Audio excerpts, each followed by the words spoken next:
In my humble opinion, these people that are making decisions are not boots on ground and do not fully understand our industry. But we've got to roll with it. Starting August 17th, buyers cannot be taken to a property without first signing an agreement with the realtor. It can be a one-time showing agreement, but it does need to be an agreement that is signed between buyer and realtor. I would advise, if you have not gone out with that realtor yet and you have not developed a sense of confidence and that they are knowledgeable and really could represent you well, that you do just a one-time showing for that property and wait on doing a full exclusive buyer agreement until you're comfortable with that realtor. If you're comfortable with the realtor, then do it, because the reality is realtors do put quite a bit of time and effort into supporting their clients' goals. So it is only fair to give back loyalty. Unfortunately, NAR has not defined what needs to actually be in these agreements, and there are different brokerages, MLSs that have been getting their hands slapped that seem to be trying to do what needs to be done, but we're just not getting the guidance. So that's one thorny part of this, all right? The other part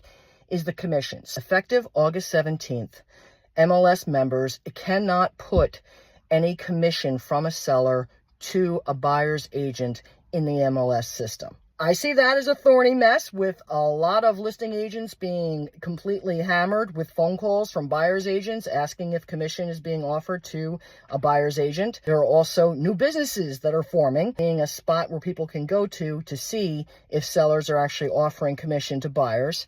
The whole thing just seems very convoluted to me. My understanding is Northwest MLS started doing this back in 2019 as far as sellers being offered the option of whether they put out a buyer's agent's commission. And my understanding is most of the sellers still continue to put out that buyer's agent commission, because the reality is it can get more buyers than without. Unfortunately, it seems that they're losing sight of the fact that there are different market conditions. Buyer's market or in a neutral market, it's not altogether uncommon to see a seller offer a special bonus for a buyer's agent that would bring a buyer by a certain date. I've seen that still even in this seller's condition market, but see it a lot more so in a buyer's market. Putting a special extra commission on top of that really is kind of like putting a product on an end cap in a store as a special showcase. My seller clients have not had to employ that strategy, but I really don't understand how a Department of Justice or anybody else involved can prohibit a seller from doing what they want to do to be able to sell their home. I use the word prohibit very intentionally. Sellers are being curtailed when it comes to their ability to advertise what they are giving to a buyer's agent in commission, because it's not going to be on the MLS. So that's curtailed, okay? But when I say prohibit, my understanding is that the buyer's agent's agreement will include the commission that is being paid to the buyer's agent. If the seller offers commission to the buyer's agent that is higher, the agent has to stay with whatever is written in that buyer's agreement for commission. This begs questions. One, is a bonus also considered commission, and is that something that a seller cannot then offer to buyer's agents if doing so would exceed the amount allowed in the buyer agent agreement? Is it just for the government and these different powers that be to be able to define how and who is paying a self-employed person?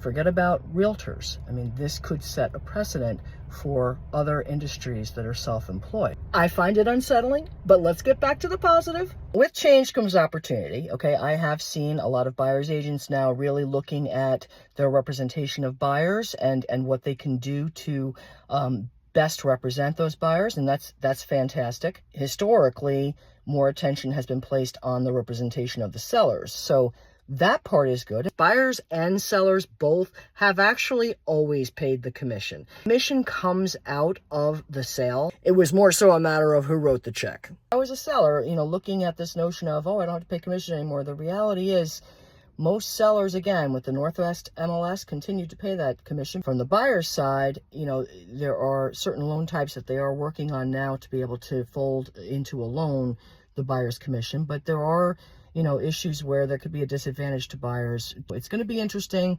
We are in a time of uncertainty. With change comes opportunity, and we're just going to kind of press forward. But as of August 17th, things are due to change.